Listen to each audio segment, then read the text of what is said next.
힐링가족 여러분, 안녕하세요.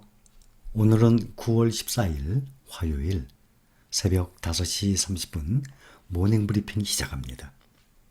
밤새 미국의 지수들이 나스닥만 조금 하락했어요. 나스닥이 0.07% 하락을 했습니다. 다우와 S&P 500이 4거래일째, 5거래일째 계속 하락을 했었는데 5거래일째, 6거래일째에서 다시 상승을 했습니다. 하락을 멈췄어요. 드디어 다우가 시작을 하자마자 상당히 상승세였습니다. 0.76% 상승을 했습니다. S&P 500은 0.23% 상승했어요. S&P 500이 4,468, 4,500이 넘었었잖아요. 4,468. 또 나스닥은 4거래일째 지금 지속적으로 하락을 하고 있어요. 그런데 4거래일째 그러면 상당히 많이 하락을 한 것 같지만 15,374가 최고치였습니다. 15,374에서 지금 오늘 현재 15,105 계산을 해보면 1.8% 하락을 했습니다. 나스닥이 올해 들어서 현재 9월 초죠. 9월 중순 올해 19% 상승한 상태예요. 1년으로 따지면 37% 상승을 했습니다. 만약 1년에 보통 8%, 10%씩 하락하는 경우가 몇 번씩 나오거든요. 만약에 나스닥이 현재 4거래일째 하락이지만 15,374 최고점에서 만약 10% 하락을 한다. 그러면 14,000도 깨지고 13,837 정도면 13,800 정도면은 약 10% 하락을 하는 거예요. 15,000대에서 14,000대도 내려오고 13,800까지 떨어진다면 약 10% 하락을 하게 되죠. 달러 환율 보면 요즘 지속적으로 상승 중에 있습니다. 현재 1,175원이에요. 미국에 직접 투자를 하거나 미국 지수를 추종하는 그러한 ETF에 투자를 하게 되면 달러가 강세일수록 주가는 비례적으로 함께 오르게 되어 있습니다. 알고 계시죠? 월스트리트 저널이 연방준비제도 이사회와 정부가 경기 부양책을 계속 제공할 것이라는 그러한 낙관론이 우세합니다. 그래서 주가가 지금 상승을 하고 있다고 보도를 하고 있어요. 노동부가 이제 내일 이 미국 증시 후에 발표가 되겠죠. 8월 소비자 물가지수 CPI 중요한 것입니다. 이 결과를 기다리면서 노심초사하는 와중에도 델타 변이 확산세의 고비가 꺾였을 것이라는 기대감이 투자자들을 들뜨게 하고 있다라고 나왔습니다. JP모건이 미국의 대형 투자은행이죠. 거기서는 전 세계가 팬데믹에서 꾸준히 벗어나고 있고 부양책이 지속되고 있으면서 기업들은 계속해서 깜짝 실적을 발표하고 있다라고 나왔습니다. 계속 실적이 S&P 500 기준으로 500개 회사죠. 거기에 약 90% 정도, 그러면 10개 회사 중에 9개 회사니까 거의 다 아닙니까? 계속 좋은 실적들을 발표하고 있습니다. 그러니 매출 또 이 영업이익이라든지 계속 향상하고 있는 것이죠. 이런 것을 근거로 해놔서 위험자산 주식 투자를 계속해서 권고하고 있다라고 말을 했습니다. JP모건에서. 반면에 모건 스탠리 얼마 전에 SK하이닉스, 삼성전자, 또 미국의 마이크론 또 주가 목표 금액을 완전히 낮췄었죠. 그래서 한동안 상당히 출렁이었습니다. 그 모건 스탠리는 올해 말에 S&P 500 지수가 현재 4,468인데 4,000으로 하락할 것이라고 예상을 하고 있습니다. 델타 변이 확산으로 인해서 세계 경제의 일상 복귀가 지연되고는 있지만 미국을 비롯해서 전 세계에서 델타 변이가 점차 약화하고 있는 것으로 보여서 경기 회복 역시 재개될 것으로 기대한다라고 나와 있습니다. 현재 코로나 확진자 수가 13만 6천 명으로 지난 일주일 하루 평균 15만 7천 명에 비해서는 2만 1천 명이 현재 감소한 상태입니다.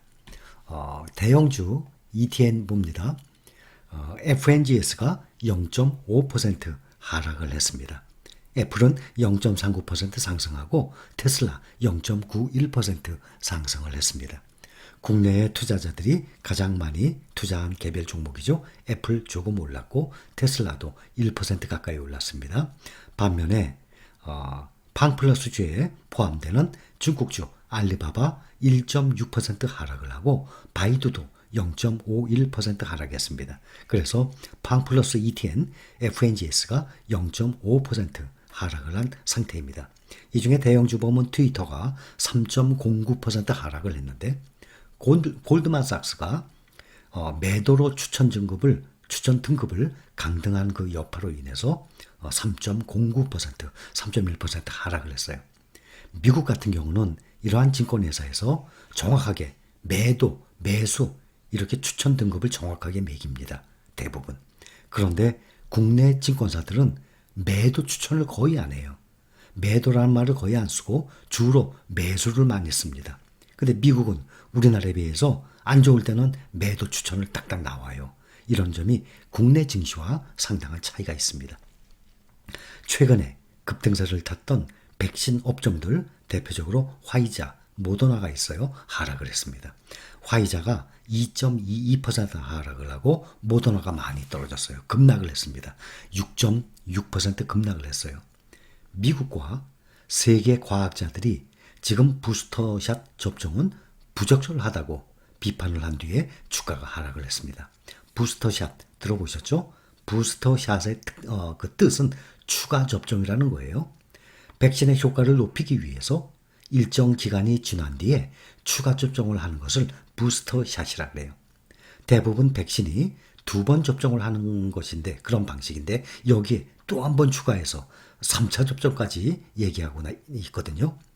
과학자들은 추가 접종이 일부 면역력이 약한 사람에게 유용할 수는 있지만 일반인들에게 모두 필요한 것은 아니다라면서 1차 접종도 마치지 못한 수십억 명에게 우선 접종하는 것보다 부스터샷의 실익이 절대로 크지 않다라고 말을 했습니다. 이 여파로 모더나가 6.6%나 급락을 했습니다. 이번에는 필라델피아 반도체 지수 봅니다. 0.97% 상승했어요. 요즘 필라델피아 반도체 지수가 등락의 폭이 상당히 큽니다. 올해 들어서. 그러면서 현재 최고점을 올라갔습니다. 3,449.7. 필라델피아 반도체 지수가 10년 전을 본다 그러면 2011년 10월 1일 날 그때 보면 397이었어요. 397, 400도 안 됐죠? 그런데 지금 3,449.7이니까 계산을 해보면 8.7%나 상승했어요. 10년간 필라델피아 반도체 지수가 9배 가까이 8.7배 상승했어요. 10년이면 보통 나스닥 6배 아니면 6배 반, 6.5배 정도 상승하죠.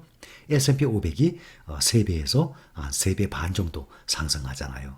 또 삼성전자가 그 사이에 약 4.5배 상승을 하는데 같은 삼성전자와 함께 반도체주예요, 지수. 그런데 삼성전자의 2배나 높게 올랐습니다. 그거에 대표적으로 보면 SOXX ETF죠. 미국의 반도체 ETF 대표예요. 20년 된 ETF입니다. 2011년 9월 16일에 51.85달러였어요. 51.85, 10년 전에. 그런데 지금 472.95 오늘 현재 가격입니다. 현재 신고가예요. SOXX가 여기에 투자하고 계신 분들도 계시죠. SOXX와 SOXQ 또 SMH 대표적인 ETF예요. 반도체 ETF 여기에 투자하고 계신 분들이 많이 계실 겁니다. 보면은 SOXS가 10년 동안에 9배 상승을 했어요. 같은 반도체주예요. 삼성전자의 딱 거의 2배 상승을 한 결과입니다. 현재 SOXX도 472.95달러 신고가 달성을 했습니다. SOXQ도 27.24달러 3개월간 8% 상승을 보여주고 있어요. 현재 3개월 됐지만 상장을 한 지 현재 가장 높은 주가를 형성하고 있습니다. 또 국내 타이거 필라델피아 반도체 나스닥을 본다면 4월 9일 날 10,000원으로 시작했죠. 5개월 됐습니다. 4월 9일 날 시작했으니까 현재 1,825원. 그대로 계산하면 10,000원에서 825원이 상승을 했으니까 8.25% 상승했어요. 그런데 하락을 했을 때 저가 분할 매수가 중요한 이유가 타이거 필라델피아 반도체 나스닥이 4월 9일 날 상승한 후에 한 달 동안 기억하십니까? 계속 하락을 했어요. 5월 13일자 보면 8,715억 원으로 같이 함께 상장했죠. 4월 9일 날 미국 테크 탑10 그것은 조금 떨어졌는데 필라델피아 반도체 나스닥은 더 많이 떨어져서 8,715원까지 하락을 했어요. 그때 최저가 대비 지금 1,825원 보면 만원에서 825원 붙은 것이 아니라 24.2% 무려 만원에 시작한 것보다 8.25%가 아니라 24.2%니까 3배나 수익률 차이가 나죠. 그래서 주가가 하락을 했을 때 저가 매수하는 것이 상당히 중요한 것입니다. 필라델피아 반도체 주들 보면 대부분 상승했어요. 오랜만에 인텔이 2.14% 상승했습니다. 마이크론이 1.16% 상승했어요. 어제 삼성전자도 오랜만에 외국인과 기관이 동시 매수해서 1.33% 상승을 했었지 않습니까? LIT 2차 전지주 봅니다. 1.67% 하락했어요. 어제 국내 증시에서도 타이거 글로벌 리튬 0.36% 하락을 하고 타이거 차이나 전기차는 1.89% 상승을 했었습니다. 그 타이거 차이나 전기차 주에 구성되어 있는 중국주들 보면 대부분 하락을 했어요. 근데 CATL만 조금 상승했습니다. CATL도 배터리에 불이 났어요. LG화재처럼, LG화학처럼. 그래서 LG화학이 상당히 많이 떨어졌었죠. 근데 오늘 보면 오히려 CATL은 다른 종목들에 비해서 오히려 상승한 모습을 볼 수 있습니다. 자, 결론. 다우 S&P 500이 5거래일째 하락을 멈추고 상승을 했습니다. 나스닥은 4거래일째 하락을 했어요. 그런데 4개월 거래일째 하락을 한 걸 보면 조금 하락했어요. 1.8%. 필라델피아 반도체 지수가 지금 최고치를 향하고 계속 올라가고 있는 상황입니다. 자, 여기까지입니다. 모닝 브리핑 여기까지 참고하시고 여러분들 투자 생활에 도움이 되셨으면 합니다. 힐링 여행자 가족 여러분 사랑합니다.